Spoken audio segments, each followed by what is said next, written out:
Hello everyone. तो आज का टॉपिक है हमारा कैंसर। तो चलो शुरू करते हैं। कैंसर को समझने के लिए हमें समझना होगा कि व्हाट इज़ ट्यूमर या फिर नियोप्लाज्म। ट्यूमर का दूसरा ही नाम है नियोप्लाज्म, या तो ट्यूमर बोल लो या नियोप्लाज्म बोल लो।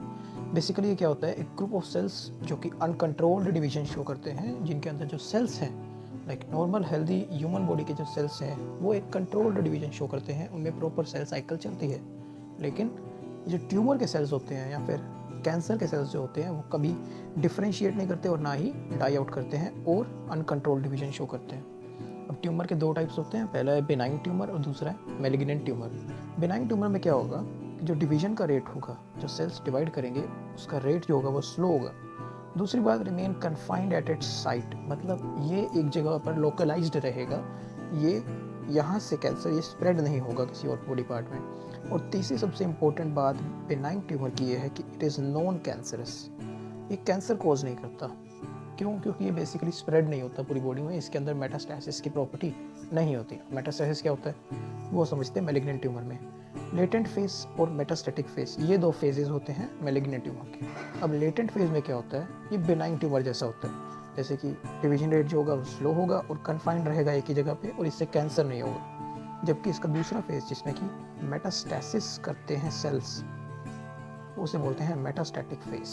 इसमें जो ट्यूमर के सेल्स हैं वो उनका डिवीजन रेट जो है वो फास्ट हो जाता है और वो आसपास के टिश्यू को डैमेज करना शुरू कर देते हैं। ये ब्लड स्ट्रीम में फैल जाते हैं और पूरी बॉडी में चले जाते हैं। और जहाँ पर भी ये वाले जो सेल्स हैं, ट्यूमर के सेल्स हैं, जहाँ पर भी जाएंगे वहीं पर ये कैंसर खोज कर देंगे। तो इस कंडीशन को बोलते हैं, यहाँ पर मेटास्टेसिस जब होएगा तो यहाँ पर कैंसरस हो जाएगा ये, ठीक है। जो मैलिग्नेंट ट्यूमर है उससे कैंसर होता है, जबकि बिनाइन ट्यूमर से कैंसर नहीं होता, ठीक है।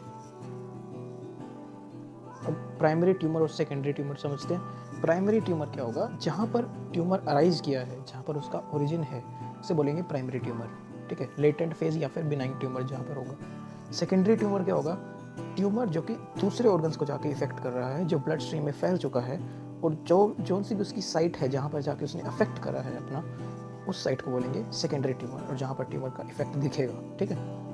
अब एक ये इंपॉर्टेंट सी बात है कि all cancers are tumours but all tumours are not cancer. अब सभी कैंसर ट्यूमर होंगे, क्यों? क्योंकि सभी कैंसर जो हैं वो मैलिग्नेंट ट्यूमर के अंदर आएंगे, ठीक है। तो बेसिकली सारे कैंसर जो होंगे वो ट्यूमर होंगे, लेकिन सभी ट्यूमर कैंसर नहीं होंगे, क्योंकि ट्यूमर दो तरह के होते हैं, एक बिनाइन और एक मैलिग्नेंट। अब बिनाइन ट्यूमर जो है दैट इज़ नॉन कैंसरस, ठीक है, उससे कैंसर कोज नहीं होगा। तो ये जो है सारे ट्यूमर कैंसर नहीं होते, ठीक है।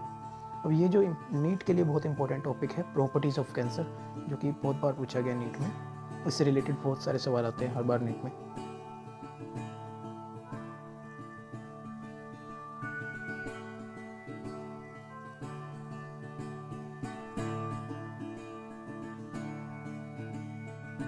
तो इसमें पहला पॉइंट क्या है कि लॉस ऑफ चेक पॉइंट्स। अब जो बेसिक सेल साइकिल होती है जो कि हेल्दी सेल्स फॉलो करते हैं, इसमें G1 S G2 फेज होता है, G0 फेज होते हैं, ऐसे फेजेस होते हैं, इनके बीच में चेक पॉइंट्स होते हैं। उस चेक पॉइंट्स को ये कैंसर के जो सेल्स हैं ये फॉलो नहीं करते। दूसरी बात, अनडिफ्रेंशिएटेड सेल्स, मतलब इनमें कोई डिफ्रेंशिएशन नहीं होता, इनका कोई स्पेसिफिक रोल नहीं होता बॉडी में, ठीक है। तीसरी बात, एक्स्ट्रा सेलुलर ग्रोथ फैक्टर्स के ऊपर इनका कोई डिपेंडेंस नहीं है, ये इंडिपेंडेंटली अपने खुद के ग्रोथ फैक्टर्स को सिंथेसाइज करते हैं। Next is angiogenesis factor, this is a chemical substance which is secreted by the cancer cells. ये क्या करता है, ये ब्लड वेसल्स की ग्रोथ को स्टिमुलेट करवा देता है, ठीक है। ये सबसे इंपॉर्टेंट पॉइंट है मेटास्टैसिस एंड इन्वेजिवनेस। इन्वेजिवनेस मतलब जब बेनाइन ट्यूमर जैसे लेटेंट फेज में बताया था, उसके बाद जब मेटास्टैसिस की प्रॉपर्टी उसके पास आ गई सेल्स के पास, तो उन्होंने आसपास के सेल्स को, आसपास के टिश्यू को इन्वेड करना शुरू कर दिया। This property is called invasiveness and metastasis. जो कैंसर के सेल्स हैं आपको ट्रांसपोर्ट करना शुरू हो गया पूरी बॉडी में अपनी प्राइमरी ओरिजिन से। ये बात इंपॉर्टेंट है नेक्स्ट भी कि कैंसर सेल्स में कॉन्टैक्ट इनहिबिशन फॉलो नहीं होता, नॉर्मल सेल्स में जबकि वो फॉलो होता है। लाइक हमने कल्चर प्लेट ली और इसमें सेल्स को डिवाइड करने के लिए रख दिया। जो सेल्स हैं वो एक दूसरे को जब टच करेंगे, एक मोनोलेयर बनाएंगे, तो एक दूसरे को जब टच करेंगे तो उनमें फर्दर ग्रोथ जो है वो रुक जाएगी। जबकि ऐसा कैंसर सेल्स में नहीं होता, ये जो है ये कंटिन्यूसली डिवाइड करते रहते हैं और एक दूसरे के ऊपर ऐसे मैश स्ट्रक्चर बनाते रहते हैं, ठीक है। इनमें कॉन्टैक्ट इनहिबिशन फॉलो नहीं होता। कैंसर सेल्स होते हैं इमोर्टल होते हैं, ये भी बहुत इंपॉर्टेंट बात है। ये 3 पॉइंट बहुत इंपॉर्टेंट थे कि मेटास्टैसिस, इन्वेजिवनेस, कॉन्टैक्ट इनहिबिशन नहीं फॉलो होती, और कैंसर सेल्स होते हैं इमोर्टल होते हैं। अब इमोर्टल कैसे बनेंगे कैंसर के सेल्स? सबसे पहली बात, वो एपोप्टोसिस को फॉलो नहीं करेंगे, एपोप्टोसिस इनमें इनहिबिट हो जाएगी। कैसे? एपोप्टोसिस क्या होता है? बेसिकली जो सेल की जो टेस्टिंग है, जो सेल का जो कब डेथ होगी सेल की, वो होता है एपोप्टोसिस। अब इसमें क्या होएगा, जो सेल्स हैं वो कंटिन्यूसली डिवाइड करते रहेंगे, और जो फिर पेरेंट सेल है अब वो 2 डॉटर सेल्स में कन्वर्ट हो गया, अब ये भी आगे 2 डॉटर सेल्स में कन्वर्ट होते रहेंगे। इनको कंट्रोल करने वाला यहाँ पर कोई भी नहीं होगा, तो इनकी सेल डेथ नहीं हो पाएगी। दूसरा क्या होगा इसमें, टीलोमरेज एंजाइम। अब ये क्या करती है टीलोमरेज एंजाइम? ये टीलोमरेज एंजाइम जो है वो टीलोमियर की रेप्लिकेशन करवाती है। ठीक है, जो टीलोमियर होते हैं क्रोमोसोम के एंड्स पे, इन्हें बोलते हैं टीलोमियर, इनकी रेप्लिकेशन करवाती है। अगर इनकी रेप्लिकेशन होती रहेगी कंटिन्यूसली तो टीलोमियर शॉर्टनिंग नहीं होगी। अब what is telomere shortening? Naturally क्या होता है, जो टीलोमियर है उसकी रेप्लिकेशन नहीं हो पाती, तो अब एक बार सेल डिवाइड करा, उसके जो नेक्स्ट जनरेशन्स में जो डीएनए जाएगा या फिर क्रोमोसोम जाएंगे, उनमें ये टीलोमियर नहीं होगा, और ऐसे ही जो अगला इसके नीचे वाला होगा वो यहाँ पर आ जाएगा। अब ये वाला टीलोमियर अगले वाले में नहीं होगा। ऐसे ही करते करते करते करते जो डीएनए की लेंथ है या फिर क्रोमोसोम की जो लेंथ है वो छोटी हो जाती है। इसे बोलते हैं टीलोमियर शॉर्टनिंग। इसी की वजह से एजिंग का प्रोसेस होता है। और ये जो टीलोमेरेज एंजाइम है ये टीलोमियर शॉर्टनिंग को रोक देता है। कैसे रोकता है ये बता दिया, ठीक है, क्योंकि टीलोमेरेज एंजाइम जो है वो टीलोमियर की रेप्लिकेशन को स्टिमुलेट करवाता है। अब ये टीलोमियर जो है ये रेप्लिकेट करता रहेगा और नेक्स्ट डीएनए में आता रहेगा, तो डीएनए जो है ये या फिर क्रोमोसोम जो है ये, इसकी शॉर्टनिंग होगी नहीं, तो एजिंग ही नहीं होगा, तो इसकी कैंसर के सेल्स की डेथ नहीं होगी। So no telomere shortening. Now what are the causes of cancer? Cancer कैसे कोज होता है? बेसिक जो कोज है कैंसर का, दैट इज म्यूटेशन।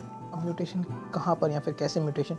ये प्रोटोऑन्कोजीन है और ट्यूमर सप्रेसर जीन है। बेसिकली इन दोनों का एग्जांपल लिया गया है। इन जीन में अगर म्यूटेशन हो जाएगी तो कैंसर का प्रिकर्सर बन सकती हैं। ठीक है, अब प्रोटोऑन्कोजीन है जो नॉर्मल ग्रोथ ऑफ सेल के लिए कोड करती है। अब अगर इसमें म्यूटेशन हो गई तो ये जो प्रोटोऑन्कोजीन है ये सी ऑन्क जीन में या फिर सेलुलर ऑन्कोजीन में कन्वर्ट हो जाएगी। अब इस जो कन्वर्जन हुई है इसे बोलते हैं ऑन्कोजेनिक ट्रांसफॉर्मेशन। अब ये जो सी ऑन्क जीन बना है, प्रोटोऑन्कोजीन से सी ऑन्क जो जीन बना है, इससे एबनॉर्मल ग्रोथ हो जाएगी सेल्स की, तो उससे कैंसर कोज हो जाएगा। एक तो ये कोज हो गया कैंसर का प्रोटोऑन्कोजीन से। दूसरा जो है ट्यूमर सप्रेसर जीन। इससे क्या होगा, ये ट्यूमर सप्रेसर जो जीन है ये उस प्रोटीन को कोड करती है जो कि सेल साइकिल को रेगुलेट करता है। अब अगर सेल साइकिल ही रेगुलेट नहीं होगी, क्यों नहीं होगी? क्योंकि ट्यूमर सप्रेसर जीन का क्या हो गया, म्यूटेशन। अब इसमें अगर म्यूटेशन आ गई तो ये जो सेल साइकिल है रेगुलेट नहीं हो पाएगी और ये कैंसर का कोज बन जाएगी। फॉर एग्जांपल जैसे इसमें P53 जीन दिया गया है, ये जीन जो है ये चेक पॉइंट को कंट्रोल करता है। बेसिकली अगर चेक पॉइंट ही नहीं कंट्रोल होगा तो कैंसर कोज हो सकता है। कार्सिनोजेंस क्या होते हैं, आपने सुना भी होगा। कार्सिनोजेंस वो सब्सटेंसेज या फिर वो केमिकल या फिजिकल एजेंट्स होते हैं जिनसे कैंसर होता है। अब इसमें भी 2-3 कैटेगरीज हैं। फिजिकल कार्सिनोजेंस वो हैं जैसे फिजिकली जो हार्म करे बॉडी को या फिर कैंसर कोज करवाए फिजिकली, लाइक जैसे आयनाइजिंग रेडिएशन है इसमें। फॉर एग्जांपल जैसे इसमें आयनाइजिंग रेडिएशन और नॉन आयनाइजिंग रेडिएशन। अब सिंपली है क्या, रेडिएशंस ही हैं, उनको 2 पार्ट में डिवाइड कर दिया गया। आयनाइजिंग मतलब एक्सरेज या गामा रेज, ठीक है, या आयनाइजिंग रेडिएशन होते हैं, और नॉन आयनाइजिंग में यूवी रेज। अब ये रेज जो है अगर ये बॉडी पे ज़्यादा टाइम तक एक्सपोज हो जाए, अगर हमारी बॉडी इन रेज के सामने ज़्यादा टाइम तक एक्सपोज हो जाए तो कैंसर का कोज बन सकती है। लाइक एक्सरेज और गामा रेज जो है जापान में न्यूक्लियर अटैक के बाद एनवायरनमेंट में रह गई थी ये रेज, ठीक है, तो वहाँ पर बहुत ही सालों तक आने वाली जनरेशन्स में भी कैंसर पाया गया था। यूवी रेज हैं ये डीएनए और आरएनए के थ्रू एब्जॉर्ब हो जाती हैं बॉडी में और कैंसर कोज करती हैं। केमिकल एजेंट्स में देखो सबके दे रखे हैं। जो सूट है, जो कार्बन एमिशन से या फिर किसी चीज़ को जलाने से जो सूट निकलता है, कार्बन सूट, उससे स्किन का कैंसर या फिर लंग कैंसर हो सकता है। कोल तार में एक सब्सटेंस होता है 3,4-बेंजोपायरीन। 3,4-बेंजोपायरीन, इससे क्या होता है, लंग कैंसर होता है जब ये इनहेल हो जाता है। कैडमियम ऑक्साइड एक तरह का सब्सटेंस है, अगर वो बॉडी में चला जाए ज़्यादा मात्रा में तो उससे प्रोस्टेट कैंसर होता है। सिगरेट स्मोक जिसमें कि 50 से भी ज़्यादा केमिकल्स होते हैं, उनमें से एक केमिकल का नाम है NDMA, नाइट्रोसो डाइमिथाइल अमीन, ठीक है। नाइट्रोसो डाइमिथाइल अमीन जो है ये कैंसरस होता है सिगरेट की स्मोक के अंदर, इससे लंग कैंसर होता है। मस्टर्ड गैस इससे भी लंग कैंसर होता है। एफ्लाटॉक्सिन, इससे लिवर का कैंसर होता है। निकल और क्रोमियम की हाई अमाउंट में अगर कंज्यूम हो जाए किसी बॉडी में तो उससे लंग कैंसर हो सकता है। डाईइथाइल स्टिलबेस्ट्रोल से वैजिनल कैंसर होता है। ठीक है, अलग अलग केमिकल्स हैं, इनमें इंपॉर्टेंट याद कर लेना। लाइक ये सिगरेट स्मोक के अंदर जो एनडीएम में है ये इंपॉर्टेंट है। ठीक है, नाइट्रोसोडाइमेथाइलामीन, इससे लंग कैंसर होता है। एक एस्बेस्टोस है, ये भी इंपॉर्टेंट है, इससे भी लंग कैंसर होता है। और विनाइल क्लोराइड से लिवर कैंसर होता है। ठीक है, अब बायोलॉजिकल कार्सिनोजेंस भी होते हैं, लाइक वायरस होते हैं कुछ तरह के, जिनमें वायरल ओंकोजीन वी ओंकोजीन होते हैं, वो कैंसर कॉज करते हैं। For example herpes simplex virus जो कि स्किन कैंसर कॉज करता है। हर्पीस सिम्प्लेक्स वायरस क्या बोलते हैं, HSV। अब ये क्या कॉज करता है वैसे, ये वायरस सिंपली हर्पीस भी कॉज करता है। ठीक है, हर्पीस क्या है, हर्पीस एक STD है, sexual transmitted disease. Human papilloma virus जो सर्वाइकल कैंसर कॉज करता है। हेपेटाइटिस बी तो सबको ही पता है, लिवर कैंसर कॉज करता है। अब टाइप्स क्या है कैंसर के, कार्सिनोमा, सार्कोमा और ल्यूकीमिया। अब ये किस बेसिस पर है कि कैंसर कहाँ पर अराइज कर रहा है। अब अगर तो कैंसर एक्टोडर्मली या फिर एंडोडर्मली भी बोला जाता है, या तो एक्टोडर्मली डिराइव्ड टिश्यू के अंदर कैंसर हो रहा है, जनरली लाइक एपिथेलियल टिश्यू है, इसमें अगर कैंसर कॉज हो रहा है तो उसे बोलेंगे कार्सिनोमा। अगर मीसोडर्मली डिराइव्ड टिश्यू में हो रहा है तो सार्कोमा, ब्लड लिम्फ वगैरह में हो रहा है तो ल्यूकीमिया, या फिर बोन मैरो से जो सेल्स अराइज करते हैं उसमें कैंसर हो रहा है तो ल्यूकीमिया। ठीक है, 85% of all cancer is carcinoma. तो कार्सिनोमा मेजर है और ऑलमोस्ट 85% ऑफ सारे कैंसर का 85% कार्सिनोमा ही होता है। This is 1% and this is 10 to 15%। Now carcinoma में है हमारा lung cancer, pancreas cancer, skin cancer, liver cancer, vaginal cancer, cervix cancer, cervical cancer, brain cancer and breast cancer. Now sarcoma we have osteoma, ost word is for bone cancer, lipoma, adipose tissue या फिर fatty layers of body, lymphoma is simply lymphoid tissue. Okay, adenoma is another term for a type of cancer which occurs in glands, basically like thyroid gland or other glands of the body. This is called adenoma. And this is for your general awareness कि World Cancer Day is celebrated on 4th of February every year internationally. Okay, अब tumour के diagnosis के लिए हमारे पास अलग अलग techniques हैं।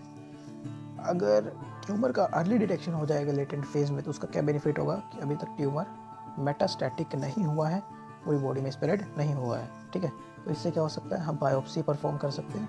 Biopsy या फिर उस पर्टिकुलर पार्ट जो है, मान लो बॉडी में एपिथेलियल लाइनिंग में हुआ है जो कैंसर हुआ है, अभी कैंसर नहीं हुआ, अभी बेसिकली ट्यूमर है एपिथेलियल लेयर्स में, तो हमने लेटेंट फेज में इसे डिटेक्ट कर लिया तो वहाँ से हम उसे सर्जिकली रिमूव कर लेंगे और बाकी की बॉडी में स्प्रेड आउट नहीं करेगा, तो इससे कैंसर से बचा जा सकता है। कैंसर से बचने का बस एक ही तरीका है कि early detection. Okay, early detection हो जाएगी तो कैंसर से बचा जा सकता है ईजीली। ओके, अदरवाइज तो अलग अलग तरीके हैं। बायोप्सी क्या है, कैंसर के सेल्स का माइक्रोस्कोप के नीचे उनकी स्टडी करना, हिस्टोपैथोलॉजी का स्टडी करना। ठीक है, लाइक ब्लड के सेल्स या बोन मैरो सैंपल ले सकते हैं बॉडी में से और बायोप्सी परफॉर्म कर सकते हैं। इमेजिंग टेक्निक में radiography and MRI is the best technique, magnetic resonance imaging, ये तो आपने सुना ही होगा। इससे क्या होएगा, यूवी रेज को बॉडी पर डाला जाएगा जिससे कि हमें अंदर के ऑर्गन्स की या फिर अलग अलग चीज़ों की इमेज देख सकती है। अब आप सोचोगे कि जो यूवी रेज है ये भी एक तरह का क्या है, कार्सिनोजन, तो इससे कैंसर नहीं होगा।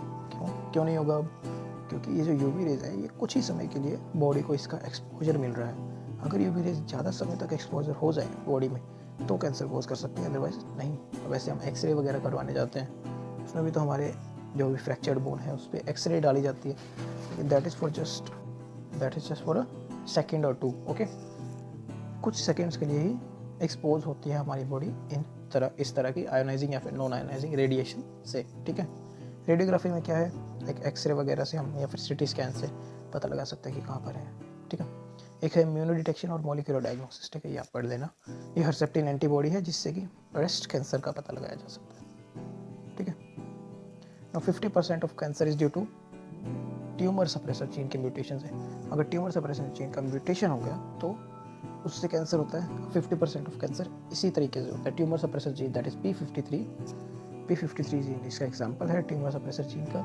अगर ये म्यूटेशन में चला जाता है तो 50% कैंसर इसी से ही हो जाता है। ठीक है, treatment of tumour. Now surgical removal या रेडियोथेरेपी और भी टेक्निक्स हैं। सर्जिकल रिमूवल में मैंने बताया था, जैसे एपिथेलियल लेयर्स पे अगर कैंसर है तो सर्जिकली रिमूव किया जा सकता है।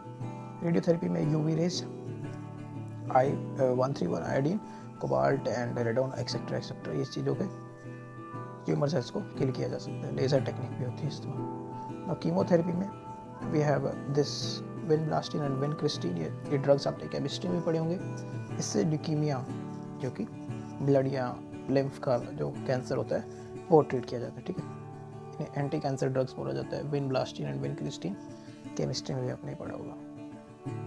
इम्यूनोथेरेपी से क्या होगा, बॉडी के इम्यूनिटी को ही एक्टिवेट करके आप कैंसर के सेल्स को किल कर सकते हैं। Use of biological response modifiers to activate the immune system against the tumour cells, ठीक है, लाइक अल्फा इंटरफेरोन। अब ये एक तरह का इम्यून सिस्टम का पार्ट है, ठीक है। So that's it for today. Yes, it is over. Thank you everyone, have a good day.